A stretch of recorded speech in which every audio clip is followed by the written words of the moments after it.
Welcome to the Alchemists Inkwell. This is your spiritual podcast for grounded people. And if you're listening, I am holding on to my giant crystal orb of, I think it's like dragons. It's a dragon stone of some sort. It's very earthy, very grounding. And this week, the energy is really calling for that kind of stuff. And we're going to talk about exactly why, how to do it, how to navigate when other people around you may be feeling the pressure and the tension, and what you can do if you're feeling it too. Absolutely. By the way, I'm Emily. Oh yeah, and I'm KristaLyn. It's fine. It's fine. We're good. You know us. It's great. Yeah, this is there's a lot of energy this week, and I don't in any way want to make you scared of it or make you afraid of what's coming up, because it feels like, I told KristaLyn this before we started. I was like, to me, when I look at the energy, it feels like catharsis, which catharsis feels really nice once you've done it, but building up to that catharsis, all the stuff that has to bubble up to the surface, all of the that's coming in, that feels less nice. The catharsis bit is when you actually find like word vomit or real vomit out of yourself, and all of that gets to clear and move. So that's kind of how the week feels. Sorry. Yeah, especially, we're recording this on a day where Saturn is conjunct Venus. So this is a couple days before it comes out, but the energy is kind of floaty. So you'll probably still be, if you're still feeling it at the time of listening to this, it's okay to sit with your uncomfortable feelings, because that is exactly what's being drawn up for us right now. And feeling restricted in our feelings. Saturn is restriction as much as it is support. And this conjunction blends those energies, and Venus is considered right now besieged, which will end once Venus gets on the other side, because besieged by Saturn and Mars, the two malefics in the chart. So it's like a bully on one side and this scary stern person on the other. If you saw my skit for today, which is the 28th of March, you can sort of see that dynamic in the skit because the moon is there too. I made myself laugh at this one, which happens a lot, you guys. So I apologize. I'm probably the person who thinks I'm the funniest out of all the people in the world. Like, I always appreciate my humor, probably more than other people do, but that's what makes it fun. And I encourage people to do that. Like, always appreciate your own humor because it's yours. So we will be talking about what's coming up for the rest of this week, and just knowing that like April's a very dynamic month. So I will be posting, by the time this airs, I will have posted the month forecast for astrology. So by the time you're listening to this, you can go check out the entire month. A reminder, because I did have some people saying, that's a long video. I totally agree. I actually lose my voice when I do that video. But what I do for you guys is, for every lunation, for the full moon, the new moon, of which we have 2 this month, and for the season change from whatever zodiac sign to the next, I actually put a little link in the description. So you can go to the nearest moon phase or sign change and then find the transits that correlate with that. And the dates are all in there next to what the transit is too. So it's easily navigable in that sense if you need to. And I totally feel you. Because especially this month, there's a ton of energy. Yeah, there's a lot. It's probably going to be a longer video than usual, just because there's so much to talk about. So I want to make sure that everybody understands whatever you need, I can get you there quickly. Yeah. I also just want to express gratitude for this awesome community. And the other thing that we want to talk about today on this show is our spiritual beginnings, because we realized both of us have shared this separately and in different capacities on our own platforms and own channels and all that different stuff. But here, we've never actually given you guys the full breakdown, rundown of where we started with our spiritual journey and our writing journey, for that matter, because they're so intimately intertwined, and how we got to where we are. And it's really, really easy when you're starting out in your spiritual journey to fall into the trap of seeing people like KristaLyn and myself, or other spiritual people that you might follow or be, connected with in some way, and seeing them and being like, oh my gosh, I want to be there immediately, but I'm not there. And then feeling bad about yourself. I know I fell into that trap many times, and we don't want you guys to fall into that too, because it is a journey, and everyone's is unique. So we thought it would be really fun to tell you guys a little bit more about ourselves on kind of a personal level, to give you guys some inspiration in regards to your spiritual journeys, and how you're traveling forward in the spiritual path is also really beautiful. And I mean, our journeys are still unfolding, So that is another thing we wanted to do. And we also just wanted to express gratitude for you all. We spoke at the Women's Indie Podcast Summit over the weekend, and we had a really cool experience with that. And we really appreciate our community and the way you guys show up in a huge way. Also, we have some really fun guests coming up in the next couple weeks. And we know that sometimes it's like, oh, we want to just talk. Like we had a couple comments like, we just want the energy of the week and those kind of things. And I totally understand that. So that's why with guests, we do also give you like the energy forecast and outlook and all of that. But it's really important for us to uplift other people's voices on topics that we don't know a lot about. And it means a lot to us in a big way. But that being said, with April being as intense as April is, we are going to pretty much have those as kind of almost bonus episodes, I think, because we have so much energy stuff going on this month. So yeah, that's kind of where we're going, I think, today. And plus it's a bookend episode. So like we have all the fun stuff today's episode. Like our quintessential Alchemists Inkwell episode. Right. So on that note, do you want to start talking about astrology of this week, or do you want to start telling us a little bit about your story? Let's do the stories first, and then we'll wrap it up into the astrology and the book ending. I love that because I love the idea of telling a story and then capping it off with how we can move forward with it. So Emily, I'm totally interested to hear your story. I don't think I've heard enough of it. So would you like to go first? Sure. I will gladly tell you my story. So when I was a kid, some of my first memories are actually of different spiritual experiences I had without realizing they were spiritual experiences at the time. So when I was a very small child, I grew up in Lake Tahoe. I was lucky enough to be born and raised here. Krista's been out to see me, but it is one of the most activated places genuinely on the planet. It is so intense and so beautiful. And I was really lucky to have a childhood that was we grew up in a tiny little cabin, but it was right next to the beach, like steps from the water. So it was a lot of playing in the forest and a lot of like free reign, just go do what you want kind of energy from my parents, which I did really appreciate.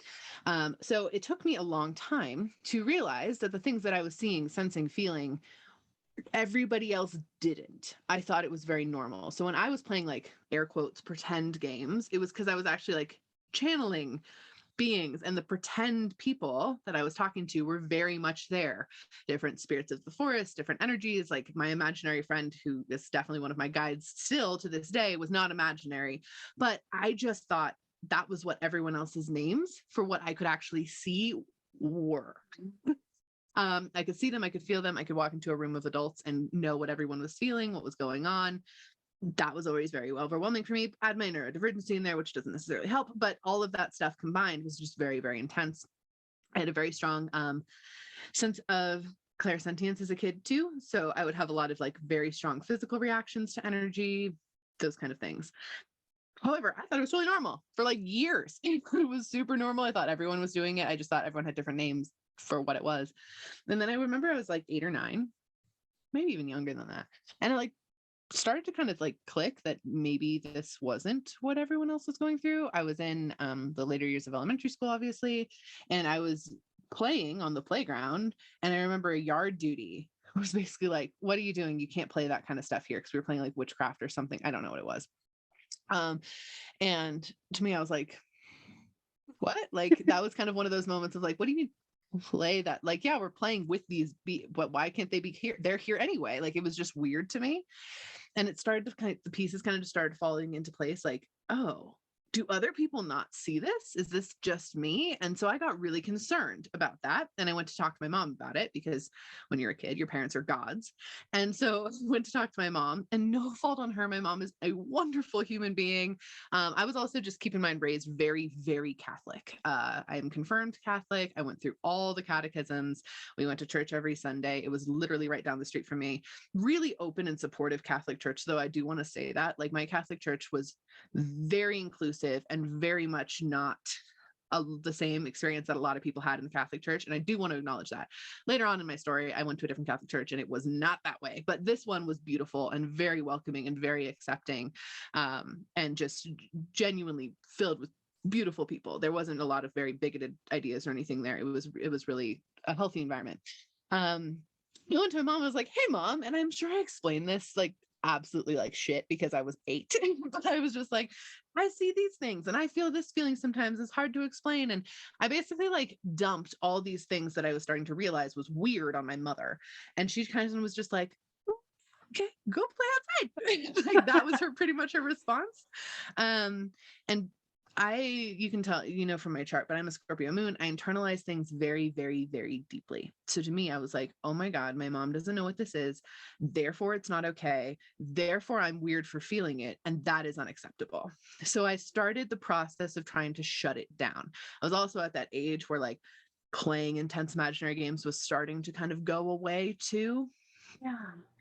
And for everybody else, right? For everybody else. Exactly. For everybody else. And so I was just like, oh, people aren't as willing to play these ancient storyline-esque games. I was also super into, I never read children's books. Let's just put it that way. I really didn't ever read children's books. My mom was a librarian, and I spent tons and tons of times in the school library.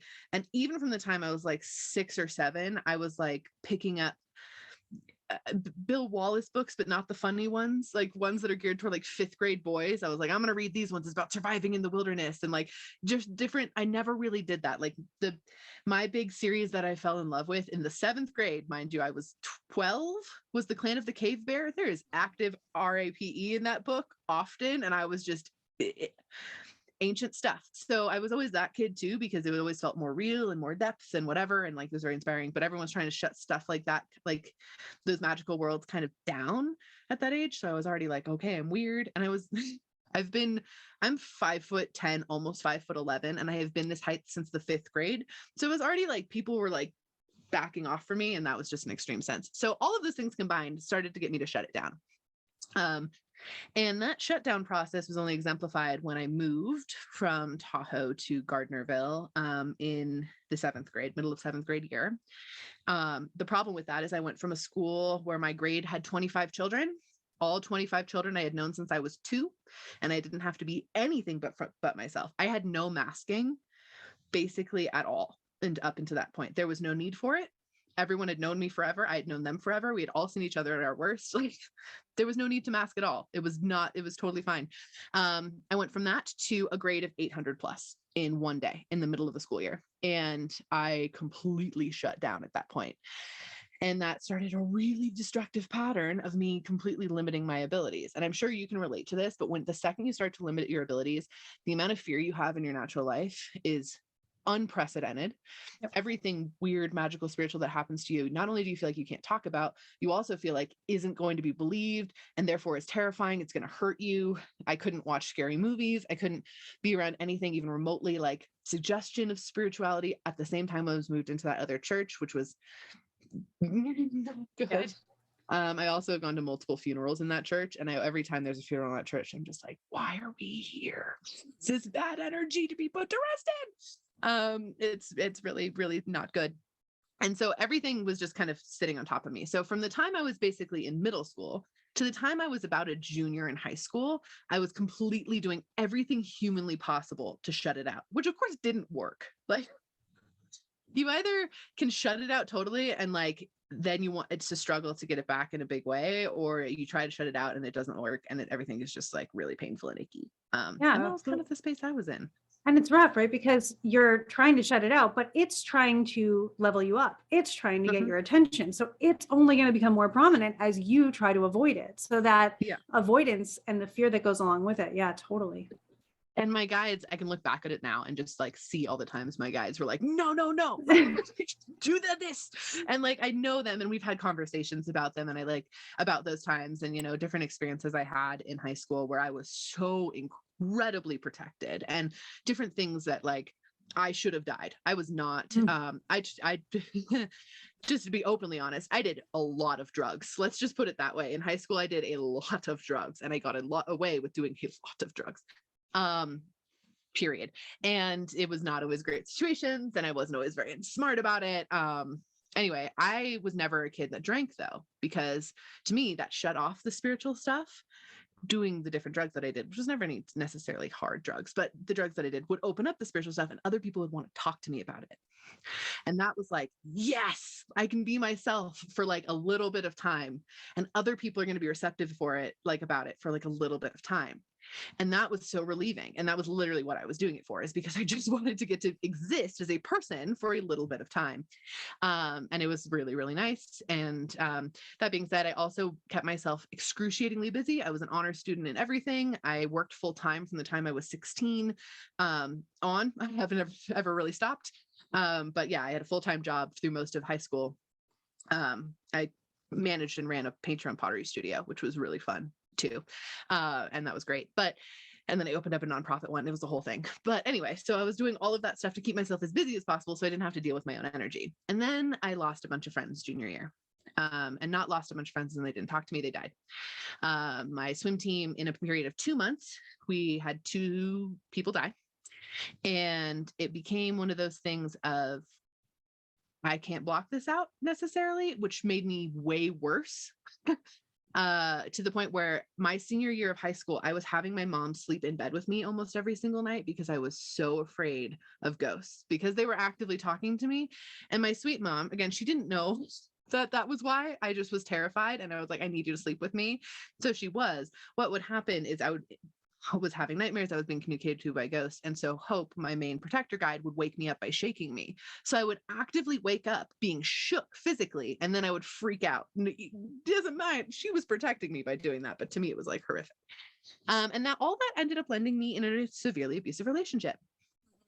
Because I was looking for external validation. So what happens when no one understands you, especially no one understands your spiritual abilities, is you shut off your own intuition. And so all intuition goes out the door. And that's what happened to me. So people who weren't good people, I was letting them in still because I didn't want to have any feelings of whether or not they were good. And I was just looking for someone to be like, hey, I validate you and I see you as a person.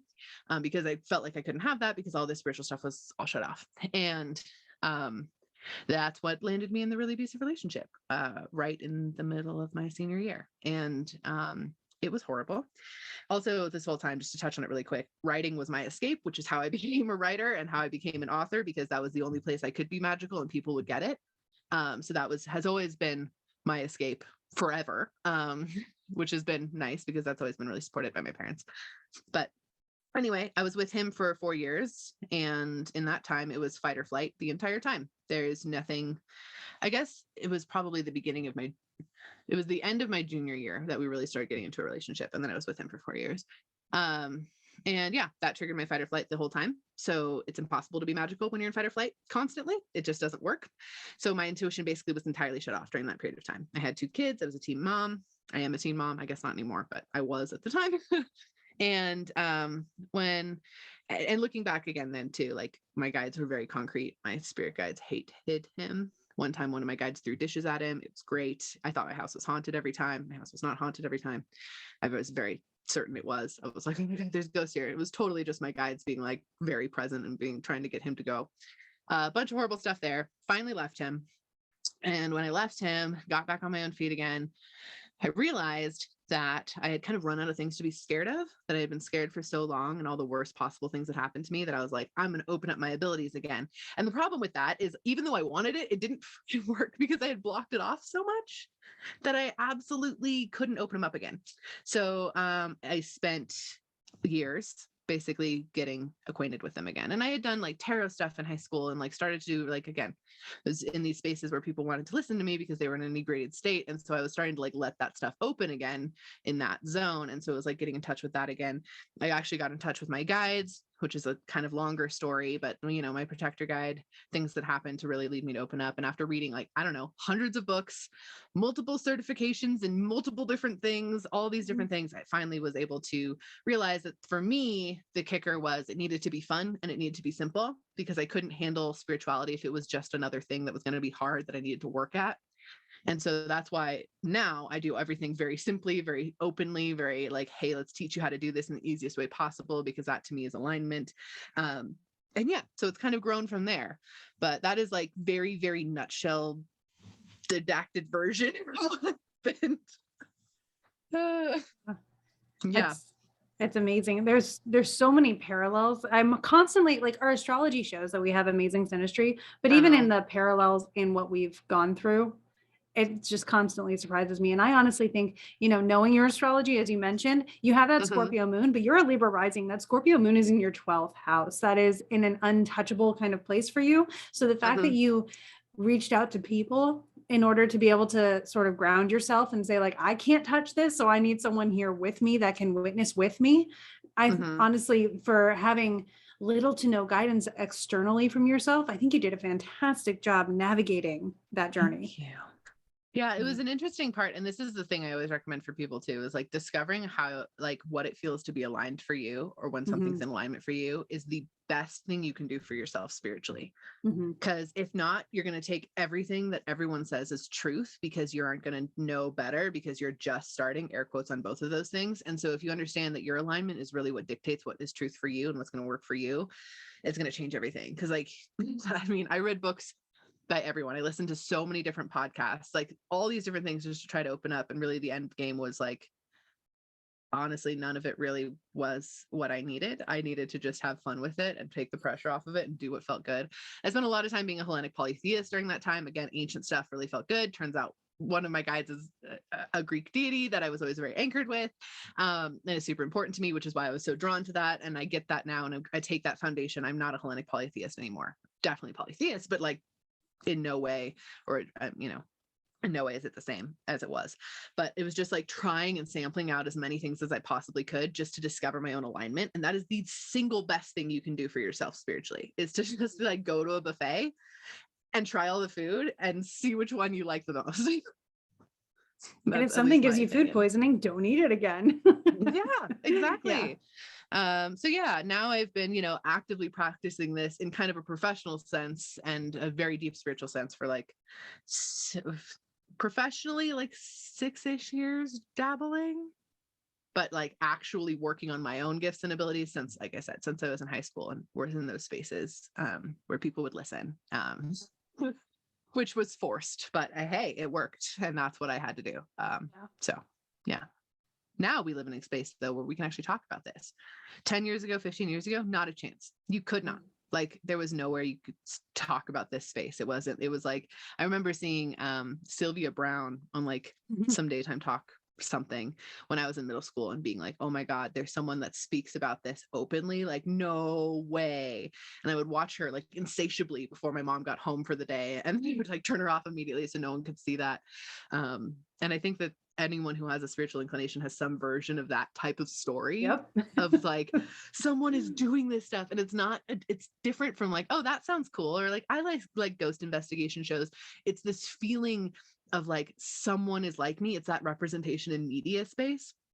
And it's such an interesting, if you're any type of like marginalized community, seeing yourself represented in media is just so insane. And I'm not saying the psychics are a marginalized community at all, but just that feeling is the same, as when I read a bi character in a book and I feel that level of representation. It's the same feeling. And so, and yeah. So that's my story in a nutshell, a very, very big nutshell.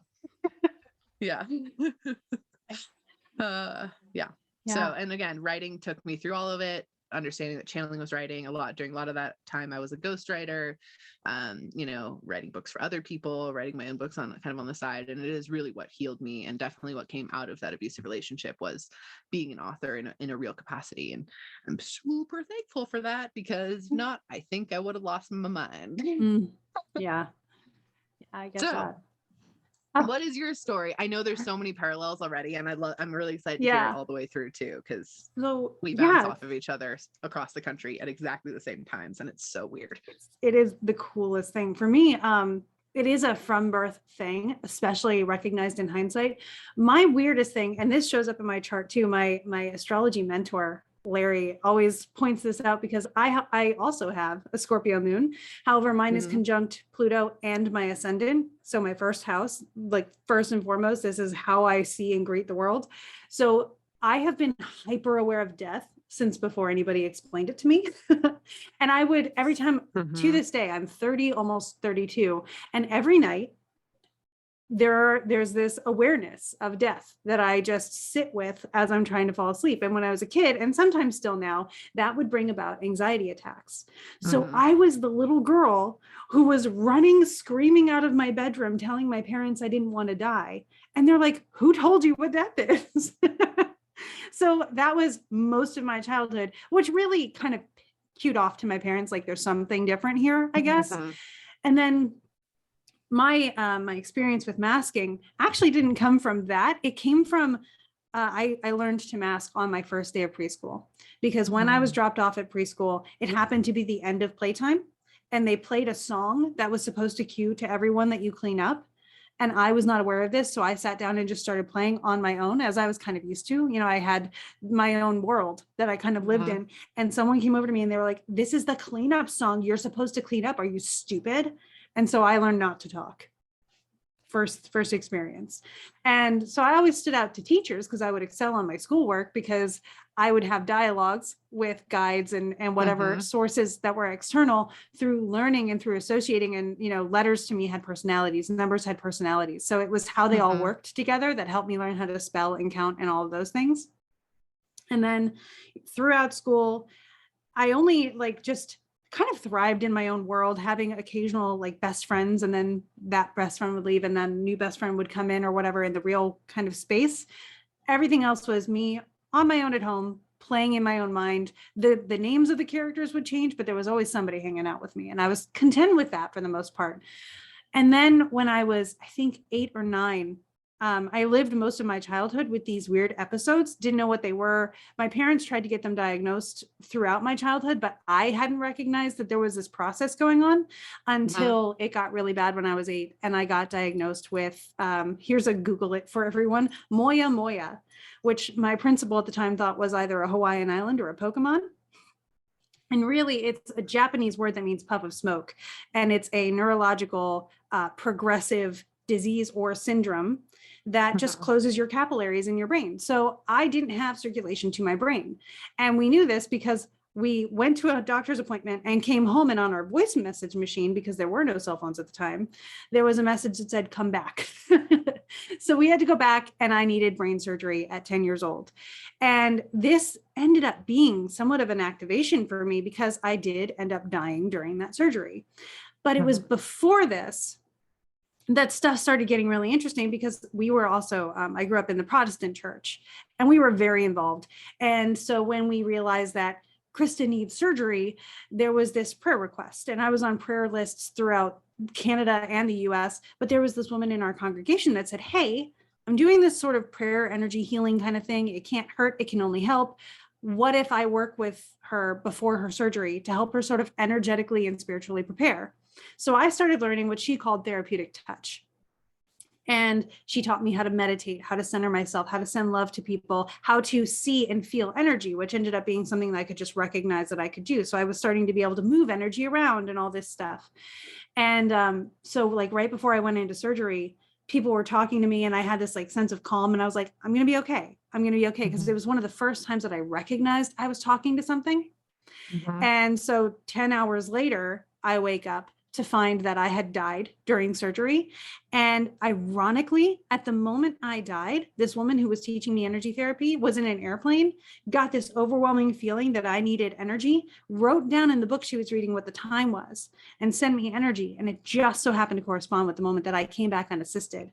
The doctors had my head open, and literally they said it was so chaotic because of capillaries bursting all over the place. They stepped back and just didn't know what else to do, and we're contemplating salvaging and stopping and coming back to it later. But then I apparently came back unassisted at the same moment that this person sent me energy. So it was really cool.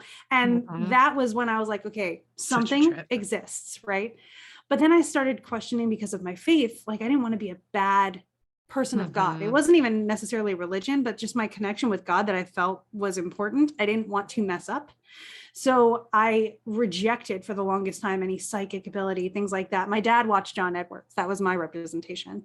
And he used to say, you could do this if you tried. Well, every night I'm panicking about death. So no, I don't want to talk to dead people. You're like, this is horrible. I don't want that. So I started getting more into meditation. And we were going to go to this metaphysical paranormal conference in Gettysburg. And we were going to go see Chip Coffey, who at the time was really big as being a medium on Paranormal State. He now works on Kindred Spirits. He's amazing. But we went, and we ended up sitting in the front row. And the week before we went, I meditated, and I was like, give me something to help me prove that this is real. I'm just so tired of doubting. You know, if you're there, give me something in the real world. I need a clue. Right. And they said at that conference, something big's going to happen. I was like, okay, fine. So we get to that conference, and Chip's version of giving readings is you have to raise your hand if you want one. So he'll do a gallery reading, but you raise your hand if you are looking for a message. And that guides him of the hands who needs the message and who do I channel in, which is a lot less exhausting for energy. So I thought that was kind of cool. But that's how I always do group readings. Yeah. I understand everyone wants a message, but I need you to volunteer that you want it. I kind of go back and forth. But at one point he said, everybody put your hands down, and he got really frustrated. And I was watching, I was just thinking, oh, wow, that's like, woof. He said, you know, usually I do it this way, but every once in a while, someone who's supposed to put their hand up doesn't put their hand up. He walked straight in front of me and said, what is up with you? And I was just like, I meditated and they said something important was going to happen. And now I guess this is it. And he was like, yes. And then told a room of 200 people, this person is also a medium. And for the rest of the time that we were there, for like another 2 hours, whenever someone asked a question about being a medium, he would tell them what it was like, then look at me and say, aren't I right? Isn't that how it is? And relate with me and draw me into the identity of this being an area that is like normal. And I was just sitting there like, yes, that's exactly what it feels like. So it was this super validating experience. And from that point on, I dove into finding mentors, getting certifications, doing all of these things that if I needed so much to let me trust me, I wanted to be able to give people evidence to trust me. And that led me down the, you know, where I am now, where it's gallery readings, but let me validate for you the energy first, and, you know, psychic readings, but let me validate the energy first, astrology, so I can confirm with data what we're seeing and what we're picking up on, and that kind of stuff. So it's been, I was 10 when I had the surgery, and I started learning energy therapy. I'm almost 32 now. So like that expanse of time where I've been really working with physical healing, mediumship, metaphysics, and like the occult practices, I guess you would call it. Occult, by the way, means hidden. That's all it means. So I really want to like clear that up for people. Occult does not mean evil or devil. It just means the hidden or secret arts, which is simply that.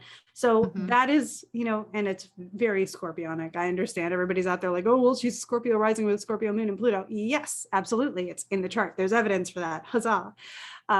So that too, over time, though, I did also experience the same thing. I was actually almost on MTV once for being a psychic medium. But when I interviewed with them, I was like, I feel like you're going to exploit the people I'm working with. At the time, I was only working with one client who was experiencing cancer. And I didn't want them to be filming us going through that together. So it's like, I really don't have anything for you. And if you're going to do that, if you're going to paint it in a good light, I can talk to this person. And they were like, oh, you must be thinking of, I think it was VH1. We're MTV. And I was like, no, you're MTV. Like, you're not going to exploit this. So I didn't get on TV. This is the early 2000s. You exploit everything. Yeah. So I wasn't on MTV, but I was almost on MTV, which was kind of a validation and initiation in and of itself. Like, you could be on television because you have this. So that was really cool. And it also helped me stick to my integrity to say, no, I reject this invitation because it's out of integrity, which is a huge factor for me. Yeah. And that's, you know, my very fast, speedy, neurodivergent psychic nutshell that goes on there. I had this like physical initiation when I died during surgery and came back and just got really fixated. Scorpio, for anybody wondering, is a fixed sign, and a lot of my energy is fixed. So I get very narrowed in and have a one-track mind and get like focused. And that's fortunately my hyperfixations and special interests fall into this realm, and I've been able to make use of it. And it's such an honor to be in a space like this with someone like Emily, who balances my energy so well, but also complements enough that we can see each other and still balance with that Libra beauty that you have. So, I mean, I think we're really exceptionally lucky, because I feel the same way with you, because I am really not fixed. I'm very mutable. And so it's really fun to have that balance come through in so many different ways. I also just love that you shared that you threw it to like your guides, who, even if you didn't know who you're talking to at the time, and you're just like, all right, I need to trust myself, give me an opportunity to do that. And then they came through, because that is a huge thing. I kind of did similar with my guides during my awakening journey as well. Or I always call it my reawakening, because I came in extremely awake and then had to re-access everything. And even, like I said, through high school and doing the healings and work I did that way too, it's just having to re-access. Anyway, I call it reawakening, but similar thing of just like, okay, show me that I can trust this, and then having them come through is so important. And so I always love to highlight that. And I'm glad you highlighted it too, for people who are on that journey of like, hey, put it on this team that knows more than you, to prove it to you, to show it off to you, to give yourself an opportunity to understand how special and magic you are, because everybody is, and everyone can do this stuff. It's just your own journey to open it up in your own way. Because Krista and I do our intuition stuff very differently. We ask ourselves, each other, for pings all the time. Yeah, and it's awesome because, like, I know you mentioned you're polytheistic. That was the term you used, right? I actually consider myself pagan or whatever you want to call it, but yeah. I consider myself ultimately monotheistic in that I believe in the universe and the expressions that kind of trickle down through basically the chain of being, which is another like sort of worldview. But I view everything as sort of a branch, and then a branch, it's like a family tree that all comes from the same thing, and that one thing is what I go back to for a source. Kind of like when we go to the creator in seventh plane kind of energy. With that. Yeah. But I acknowledge that like when I'm focusing on a certain thing, I'm going to give it a name to sort of channel into that specific subtopic. And that's where I go like Venus, I'm looking for these kinds of things. So I'm going to look into the Venus energy of this, or Saturn. I really need some structure and focus right now. I'm going to go into the Saturn things. So I think for me, it's a both and, but I also love that I come to you when I want to understand more about like mythology and that, and like different deities and the expressions of different deities. I learned a lot about it when I was in Egypt, which is another hugely activating experience. And the guide that I was with explained all the Egyptian gods as netters or natures. And that's when it really clicked for me, like, oh, just the way that we, archangels are kind of like netters because they're a different expression with a focus. Planets are kind of like netters, very much, because they're an expression with a focus. I consider them to be like a grandfather kind of netter, where everything else kind of comes down, and you can have multiples that kind of answer to the moon and Venus and other blends. But I think that's really cool that you have that area of story that I get to tap into. And then I try to be helpful as possible with like different planetary things and those archetypes as well. Cause it always does come back to like an archetype, but the expressions of that archetype, it's so nice that we have this range going on. Yeah, it's really, really fun. And I just really appreciate you. And I love hearing about your awakening journey, because it's always just it's so interesting and so unique. And I think a lot of people can relate to that too. Like when they got a diagnosis and that kicked off their journey too, which I think is just really impactful and important. Also, just your way of seeing the world is so incredibly unique, and I just value it very, very deeply. Thank you. It's nice to hear that because, I only have my experience and inside my own head, like we all do. So when someone from the outside validates your experience, like, John Edwards, or when you were experiencing yours, it's always helpful. So to anybody out there, hopefully this validates your experience. It also empowers you to help validate others. Yeah. Because we are all looking for that permission to believe what we feel. Yeah. And even in the time period when I was like shutting stuff down, and I did leave the church when I was, I think maybe 15 or 16, I was like, I'm not doing this anymore.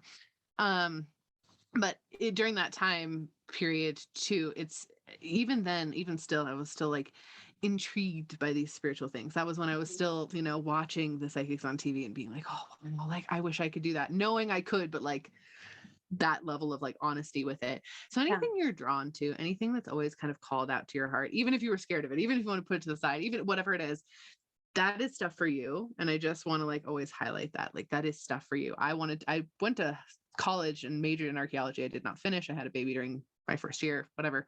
But now I work with deities and those things from those ancient, like, it's all for you if you're drawn to it. And so I always say, like, that is your window to your psychic abilities. The things that have always called to your soul, they're there for you. Yeah. And even the things that you don't realize, like if you feel like you wasted your life. I actually finished college with an English degree, and I was like, I'm not going to use this. I'm just using it to have a piece of paper so I can move on. What I learned in the English curriculum was how to read and understand archaic English, or like Old English and Middle English, which I now use to read all of the books and source materials for astrology. And it has made it so much easier.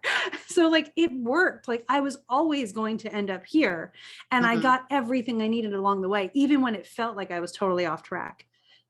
Even when I was in not so great relationships. And it's like, what was the point of that? But what I learned from mine was, from the background I came from, I held myself to like walk the line, and anybody who's off the line, feel sorry for them. And I would not want to meet my high school self, because I would probably roll my eyes at that person.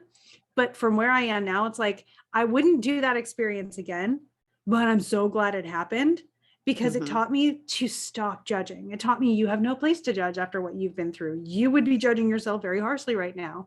And for me, there was this moment where I was committed to saving this person's soul. I'll be honest with you. Yep.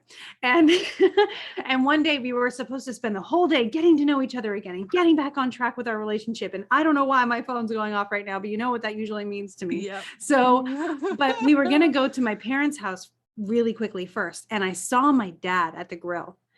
And this was one of the first moments where I really connected with my guides, because I looked at my dad and something in my head said, okay, you're done. And the me who I am suddenly sat in my body. And the me who I was absolutely gone. And I became this version of me. And I took off the engagement ring and threw it, said a curse word for probably the first time in my life, and went and got my stuff from the place that we were living. And, took then 2 or 3 years to just really work on myself. But it was just this pivot moment. And I've looked at the transits, and it's pretty crazy how that all happened. But talk about an activating experience.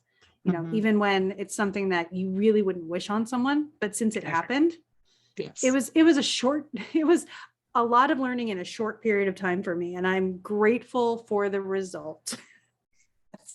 That is a very good way of putting it. Yeah. I am also grateful for the results. Not all the results, but the most impactful. There are some results. other pieces that come along with it, but ultimately, yeah. Yeah. The human experience is hard. Let's just put it that way. Like, being a person incarnated in 3D reality is just inherently challenging.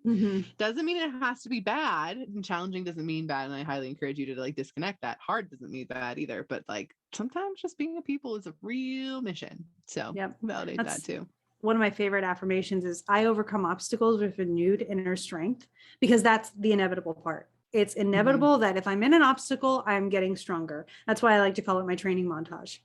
So, that was a heck of a training montage, and there are still some bruises from it. I still get sore. Maybe I twisted an ankle, or whatever metaphor you want to go with. Whenever conditions are similar, my knee starts twitching. I don't know, but it's one of those situations where the best of it that I could get, I drew from it. And that was definitely a conscious decision. Yeah. Yeah. Still working on it. Sometimes I still find things where it's like, oh, that can be reformed or repurposed, and I can choose to implement it this way. But it's not perfect, because we are, like you said, living a human experience. So there is this dichotomy of this and that, and this or that. But still, I'm having a good time. I'm having fun. And it's by no means, we're neither of us even remotely consider ourselves to be at the end of our spiritual journey, because that's not how it works. There isn't an end where I'm like, I am the most psychic. Like, that's never going to happen. It is constant growth. And I'm content with that forever. Give me constant growth forever. I am in the best place mentally and spiritually when I am growing. So when it stalls out, that's when I freak out genuinely. And so I just want to highlight that for anyone who's like, wow, like, yeah, we've come a long way and we've done a lot of work. I know both of us have very similar certifications in many things. We have very similar writing paths, all these different things, because that has been a lot of work, but that doesn't mean that the work is even remotely close to ending. Yeah, I know. And just like you, writing was my escape. I didn't have a lot of friends, and I wasn't invited out a lot. So I would come home and just write stories, and that was my socialization. And it was perfect. I loved it. I wasn't even aware that I was not including myself in this other aspect. Every once in a while, my parents were like, why don't you go hang out with so-and-so? And I was like, I would try, but it would never stick. And I would always go back into my book. But speaking of training montages and continuous growth, we do have quite a week ahead of us that begins with this new moon. Yeah. So new moon in Aries, the first new moon of the zodiacal year. Pretty cool. But it is really a call to adventure. And that's how I want to see this. Speaking of story structure, right? This is a call to adventure. And the call to adventure is not the first thing that happens in a book. The first thing that happens in a book is the establishing of the normal world, right? So little story structure lesson here. You establish the normal world and set up either the character is content there, but is about to be pulled out of their comfort zone, or they're about to learn why they shouldn't have been content there and something needs to change. And then they get invited out of their comfort zone into this adventure that helps them grow and helps them create a new world. This is where we're at energetically right now. It feels a lot like that. So what we have with this new moon in Aries, the new moon itself is closely coming into conjunction with Chiron. So I want to point that out. Normally I'm very discerning about when I include Chiron into my interpretations because it's a very personal thing very often, but this in transit, since the sun's right there, it feels kind of important. And I want to make sure I'm looking at the correct chart here. There we go. So the new moon is at 11 degrees. So that's the sun and the moon with Chiron at 12 degrees. They're right there. And that really shows me that this initiation of this cycle, which is the last new moon before we hit eclipse season, the next new moon we have will be an eclipse. So this is saying we are opening ourselves up to healing. And when you open yourself up to healing, you need to let oxygen hit the wound, right? So we're kind of knowing that we may be clenching our teeth through something in this. And I don't want to sugarcoat either. I also don't want to initiate fear. There's no reason to be afraid because you are held through this by your energy, by your guides, by the fact that everything is a cycle. So we will swing back the other way at some point. And through April, I'll show you when that's happening as well.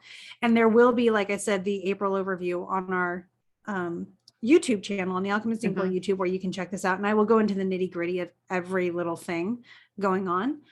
For the purpose of this episode, though, we are looking at some big Saturn energy, where Saturn at this point is going to be very close to, Venus is just getting on the other side of Saturn at 25 degrees Aquarius with Saturn at 22, but Mars is close behind at 19.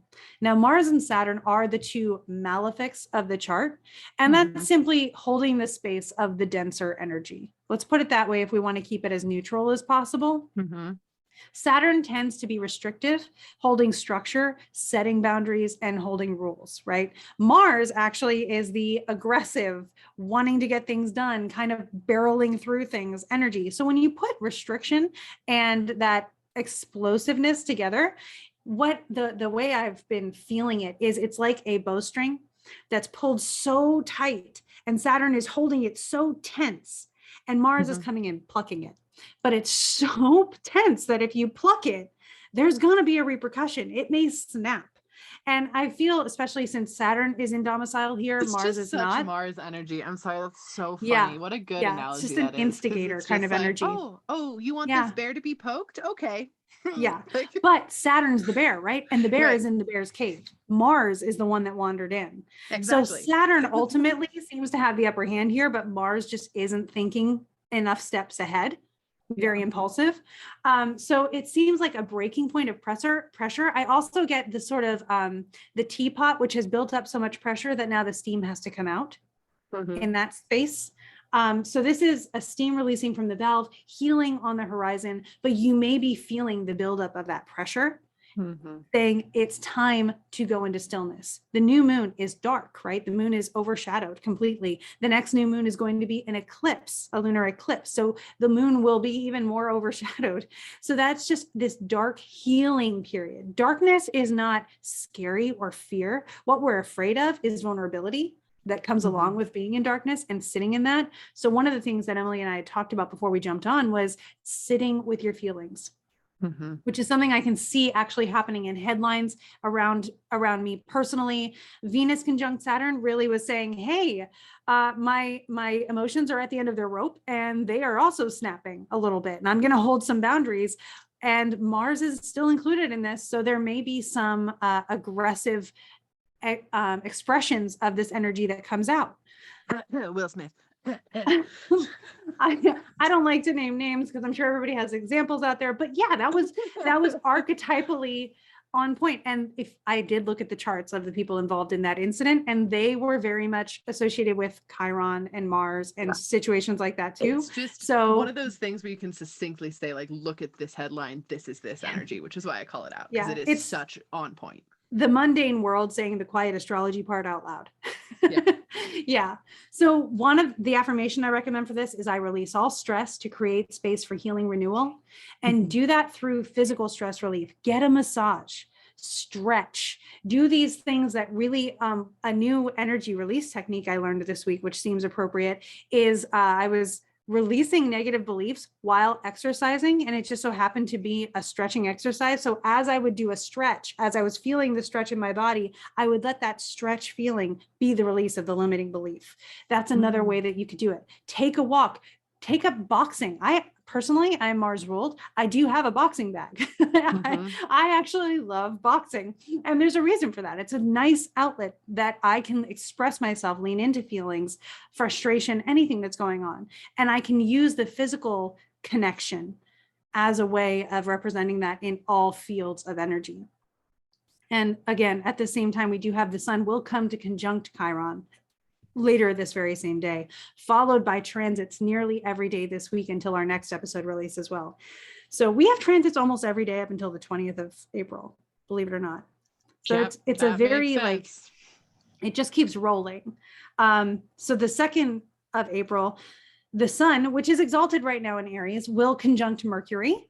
So you get some really sharp mental, like, no filter. You can do things really quickly. You can think really quickly. You can make decisions really quickly. You may also say things really quickly. And since this conjunction with Chiron is still in effect, try to be as conscious and caring as possible with your interactions. When you feel something, maybe take a breath, witness, and just acknowledge, I'm having a feeling. Then decide what to do with that feeling before connecting with another person, because they're also going through this. And you are the person who now has the forethought and the foresight to be able to do something with it and make it constructive rather than wounding, which Chiron can also sometimes do. It's the wounded healer. So rather than inflicting a wound, be the healer. It feels very much like the energy of holding, like, both and, like, with so many situations going on right now, it's like this side is not good and this side is not good, or I see the energy in this side and how that's beneficial, and I also see energy in this side and how that's beneficial, and they feel like they have to oppose each other. They don't. This is a perfect week to embrace the everything can be true space and just sit with that, because it feels uncomfortable, because we've always been taught, like, it has to be one or the other, you're good or you're bad, right? This is the sit with it all space, which and understand is not going to be comfortable. Everything is an archetype, right? So if you look at Mars, yes, Mars is the god of war, also sports. Like, if you're feeling aggressive, it reminds me of that scene in Mean Girls where Regina George learned how to channel her aggression into field hockey. So she wasn't being horrible to people anymore. She was using that on the playing field, being competitive, but in a safe and secure and contained space that allowed her to do what she needed to do while also creating camaraderie rather than adversity. So just know that there are multiple ways to, there's more than one way to express something. On the 4th, we get a break on the 3rd, but then on the 4th, this is an important one. Mars can join Saturn. That's that bowstring tension, pulling the bowstring kind of situation, coming to an exact conjunction. Because the new moon activates it on the 1st, I'm expecting we may actually feel it a little bit more potently on the 1st, but just know it's still accumulating energy up until the 4th. So that there may still be some tension building at that point. And this is square the moon, which is trine Pluto, and Saturn is square the nodes. So we have a lot of, with Saturn being square the nodes, the way that I see this, the nodes are our collective direction, the north node being where we're headed, the south node being what we're decreasing, so to speak. So with Saturn at the square of the nodes, it's like a pivot point in releasing sort of energies that we're saying, this passes and continues with me, this fails and stays behind. So that's a constructive way to say it. Like, this is no longer working. I'm letting it go. Cut and dry. This is continuing to work. It's supportive. I'm going to keep focusing my energy in this direction. And that's really helpful as far as being able to see the big picture, which is another thing that'll come up to play later in the month as well, as Jupiter will conjoin Neptune. But so it's a lot of extremely tough love maybe in the cards. because That's Mars nice. being tough, Saturn being restrictive and saying, I only want you to, Saturn is the one that sets the curfew and you feel like you're being restricted, but it's because Saturn wants to know where you're at so that they know you're safe, right? Mhm. Mars is like, I don't want a curfew. I don't need a curfew. I can live my own life. Leave me alone. So you have that kind of tough love feeling going on with this energy. And so there may be some personal sacrifice for the greater good, just leaving something behind, which creates space for more of another something that is going to sustain you, that is going to support you. You may be holding on to something that is no longer required and is actually kind of deteriorating your energy, but nostalgia or whatever is causing you to cling to it. Release it. Be decisive. Take that Mars energy, take the Saturn energy of just cutting off and say, I'm cutting this bond. It's a great time for cutting cords and for releasing things. So yeah. It's a really intense energy. It's a big one. And it's, it's two major players of that kind of affinity in the zodiac coming together. It's not one I want to brush off. So I'm glad that we're really looking at it. And then on the next day, Venus will move into Pisces. So Venus is officially out of Aquarius, away from the malefics and into her sign of exaltation. And she will be, Mars will take his turn squaring the nodes that day. So this is Venus coming into like a spa. Remember, she rules Libra and Taurus. So that's her house, which is great. She's got a couch there and she likes relaxing there. But like Pisces, that's a good way of putting it.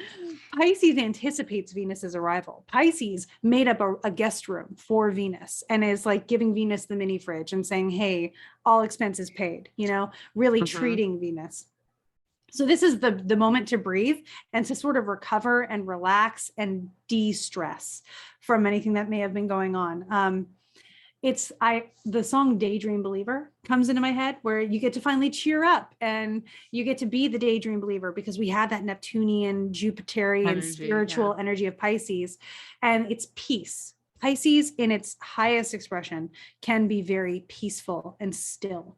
And so we have this peace and quiet finally after a little bit of chaos coming in, and Venus will be here for a while. It also reminds me of Elsa at the end of Frozen.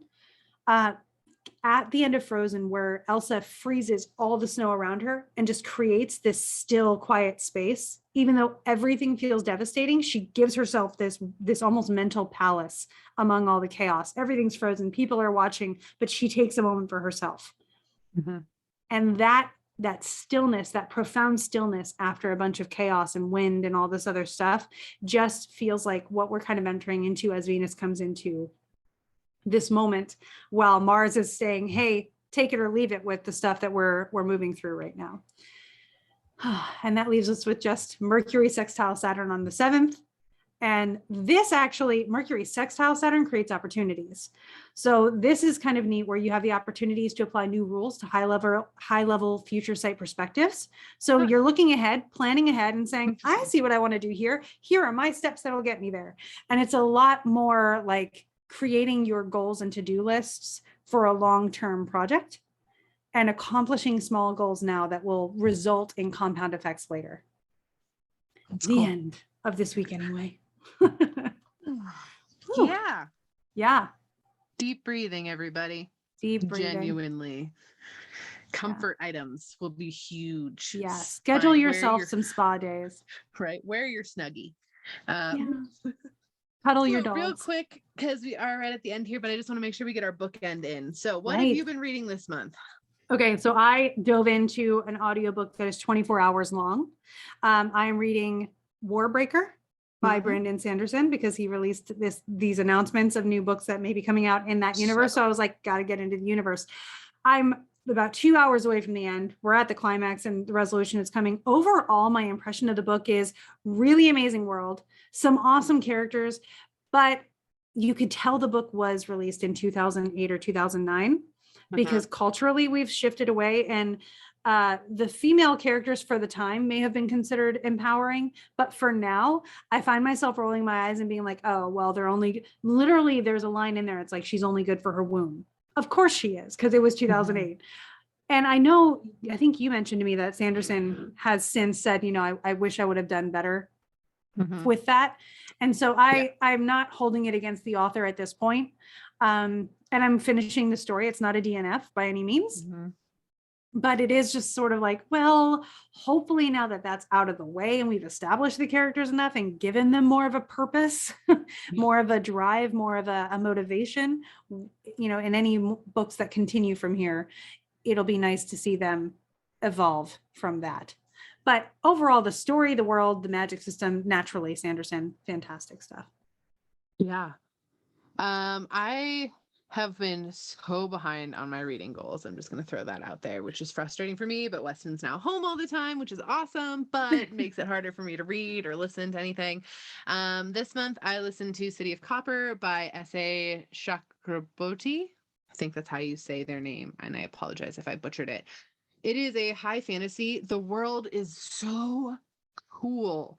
It takes place between or in the war between like the Ottomans and the Turks, or the Franks and the Turks, and it's really, really cool in that space, and it's based on very much Arabic lore. You're in the world of jinn and everything. I love the world building, but I've really struggled. And again, I'm going to finish it. There's 2 more books in the series, and I've been struggling with series anyways, so we'll see if I read them genuinely. But I really have struggled with the way the story has played out. I've struggled with a lot of lulls in it. There was like 10 chapters that could have been 5 chapters, and it would have been just as impactful. And so I really am struggling with it. It's not a bad series, and I love the world. I just wish it would have been done a little bit more succinctly and a little bit more I don't understand the bringing in of these different components, and it's been a little frustrating. I have like 30 minutes left. I'm really near the end, so I can't say exactly, but I doubt it's going to be fully saved in that time for me in my eyes. Again, we'll see if I finish the other 2. So that has been like the big like fiction one I read. And then I also read Sex and Sexuality in Ancient Rome by L.J. Trafford. I want to highlight the picture on the cover really quick. It is this woman who's naked. I'm not showing it on the screen. And then there is a little Cupid that is peeing through a wreath onto her. And that is the best statement of sexuality in ancient Rome that I could possibly say. So that was, again, for the research for my book, Locusta, which I'm writing, and it's amazing and I love it. So that's where I'm at. That's what I've read. Yeah, I've been doing a lot of source text reading for astrology as well, like Agrippa and Ficino and all those, Valens and things. And I'm just loving it. I'm preparing for conferences that I'm going to in May and August, and for other events that are happening later in the year, which I can't announce yet, but I'm so excited. I can't wait to be able to announce it. It's going to be really fun. But yeah, so I'm making sure that like I know the concepts. I'm making sure I know where they come from. Again, that fixed energy in me, and my Saturn in Capricorn in the 3rd house is like, yes, but why? So I'm really diving into the learning aspect, and it's a lot. And I see you're doing the same thing, and it's just so fun to like look back and realize how not different things were. Again, my degree is actually coming in handy because I can read these older kind of worded texts and laugh because I get their senses of humor, which is really fun. Yeah. I currently have 9 books about ancient Rome sitting within arm's reach, which I just would like to highlight. I think it's hilarious, but it also is like interesting when you dive into those spaces, especially when you're doing research for a novel specifically, which I always want to highlight. Like whenever you're doing research, it is so hard to learn so much and then write one book in it and not write another one and another one and another one. Exactly. So I'm already like, I think I'm going to have to do more in this space, which is interesting, but yeah. And I'm sure it feels the same way with astrology. Like you learn one concept and it's hard to not learn another one. And like, well, I wrote Tear Down the Sky recently, which is, I created a whole world based on astrological worldview and basically Avatar: The Last Airbender, but with planet energy. And I keep thinking like, okay, I did that, but if I were a reader, I would want to know more about this. And I have so many characters and so much that comes after that I may end up being one of those authors that's like, okay, this person's story is over, but the world continues, and I might continue to use that world space. We'll see. Yeah. But I don't know that I'll be able to resist it with how much I'm getting into, especially since my next nonfiction book is going to include planetary energy and writing. So yeah, Krista and I have a bunch of really fun announcements that are going to come forward this year. So thank you guys for being on this journey with us. You got this. You genuinely got this. I can't say it enough. You will be okay. Yep. We will make it through. It's all uphill from here. Not in a bad way, but in like we're cresting to the top of a mountain. Oh my God, what just happened? She's dying laughing. You will be okay. You didn't hear that? No. You said you got this, and my phone gave me an emergency alert for a weather alert that's happening right now. So I hear you got this, and my phone starts freaking out and panicking. And I was just about to say, no matter what your journey is, it's going to be okay. And it is. So Don't great. I believe in divine timing, and I know that happened, and I think it was to really diffuse the energy. Yeah. Know that this is a time to be aware, though, right? Emergency alert means be aware. It doesn't mean you're going to die. It means be aware. Take like initiative, take enlightened action, not enlightened action. What do you call it? Inspired action. Inspired and aligned action. Yeah. Yeah. Make sure that the steps you're taking are the steps you want to be taking, the steps that you have decided to take and are empowered in that. And that's how you can translate an invitation to adventure or an alert saying, hey, we're entering into a time, like an emergency alert, we're entering into a time where vigilance is helpful. And we are. But if you are the hero we know you are because you're listening to this podcast, this is your moment. This means the training montage likely is completed, and now you get to use what you've learned. And that's something that I know I get excited about. I choose to be excited about opportunities to grow and serve others with the strengths that I've learned. So that's kind of where we're at right now. And you have as much heads up as any hero could have. And I think that that's fantastic. Thank you for letting us be a part of your journey. And we will be here next week. But until then, go make some magic. Never gets old. Bye.